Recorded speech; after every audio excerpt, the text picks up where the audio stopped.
Voici le produit fini. Le produit fini, alors effectivement, l'intérieur, dans ce polystyrène, on vient mettre des mousses, d'accord? Parce que, encore une fois, l'objectif, le premier problème qu'on a noté, c'est la transpiration.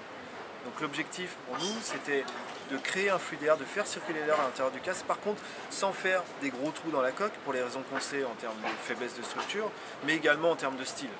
Parce qu'honnêtement, on ne voulait pas que le casque ressemble à un casque de VTT, donc on voulait un style assez classique. Donc c'est pour ça qu'on est parti dans cette réflexion. Alors l'astuce sur ce casque, il y a deux entrées d'air, une ici qui est assez discrète, et la plus importante qui ne se voit pas de l'extérieur parce qu'on va venir faire passer l'air par là. C'est-à-dire que la tête est en contact sur les mousses sur les côtés, par contre toute cette partie-là, la tête ne touche pas. Le front, au lieu d'être collé contre cette partie de la coque, il est dans cette position-là, donc il y a un léger écart, ce qui fait que dès qu'on va prendre de la vitesse, l'air va rentrer par là, l'air frais va chasser l'air chaud, il y a un vrai flux d'air qui se crée. Et donc du coup, pas de transpiration, Beaucoup moins de transpiration. Enfin, a priori moins de transpiration et moins de maux de tête. Alors oui, parce qu'il n'y a plus de pression ici. Alors, par contre, la pression se fait sur les mousses latérales, mais cette mousse en question est spéciale et technique, c'est-à-dire qu'elle est épaisse déjà dans un premier temps pour être confortable, mais elle est ce qu'on appelle à mémoire de forme. Ça veut dire que j'appuie dessus, ce qui se passe c'est qu'elle va, vous voyez, elle revient à sa forme initiale,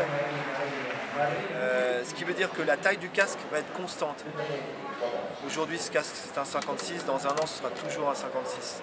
Donc ça veut dire que c'est la première raison pour laquelle un casque va finir par bouger, c'est parce que les mousses à l'intérieur se tassent. Donc on a investi dans une qualité de mousse qui fait qu'elle ne se tassera pas. L'autre particularité, on va dire, c'est qu'on parlait tout à l'heure d'hygiène. Voilà, c'est très simple, ces mousses en question, vous les démontez et vous allez pouvoir les laver. Alors on les démonte, elles se clipent. Elles se clipent, c'est donc plus... Ça, encore une fois, c'était une particularité parce que la solution de facilité, entre guillemets, la solution de facilité, c'est d'utiliser du scratch.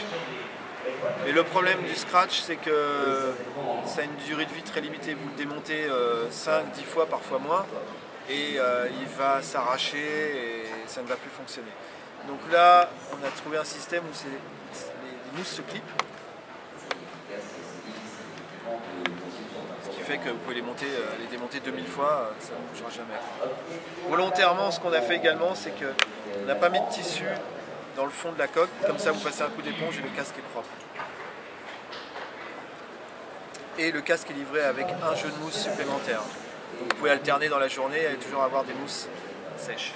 Et elles se lavent donc... Le mieux c'est de les laver à la main, à l'eau tiède. Comme du petit linge. Exactement. Alors, l'autre raison pour laquelle ce casque va être plus stable qu'un autre, je dirais, vient de la conception de la jugulaire en elle-même. C'est-à-dire que sur les casques, tous les casques, la jugulaire, ce qui maintient le casque, hein, le harnais on va dire, est toujours faite en nylon.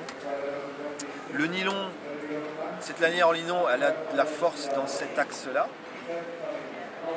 Elle a de la force dans cet axe-là, par contre ça n'a pas de force latéralement.